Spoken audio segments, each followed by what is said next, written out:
Heera group స్కామ్ల వ్యవహారంలో ED దర్యాప్తు వేగం పెంచింది. తాజాగా మరోసారి హీరా గ్రూప్లో సోదాలు నిర్వహించింది. హైదరాబాద్, తిరుపతి, విశాఖపట్నంలో ఏకకాలంలో ఈడీ బృందాలు తనిఖీలు చేసింది. బంజారాహిల్స్లోని నౌహీరా షేక్ ఆఫీస్, ఇళ్లతో పాటు సంస్థ డైరెక్టర్లు, సీఈఓల ఇళ్లలోనూ ఈ రైడ్స్ జరిగాయి. గతంలో నమోదైన కేసు ఆధారంగా ఈడీ తనిఖీలు చేపట్టింది. స్కీముల పేరుతో వేల కోట్ల డిపాజిట్లను సేకరించి మోసానికి పాల్పడ్డారనే ఆరోపణలపై Heera group of companies director Nowhera షేక్పై ఇప్పటికే దేశవ్యాప్తంగా 60కి పైగా కేసులున్నాయి.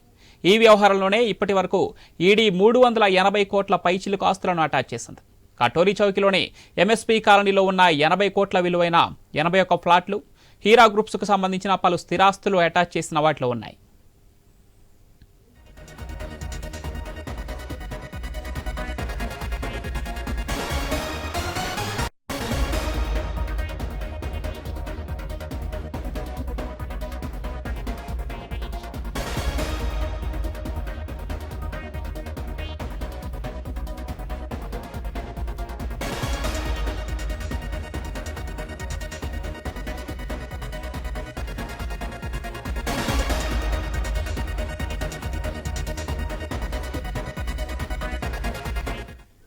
హీరా గ్రూప్ స్కామ్ల వ్యవహారంలో ఈడీ దర్యాప్తు వేగవంతం చేసింది.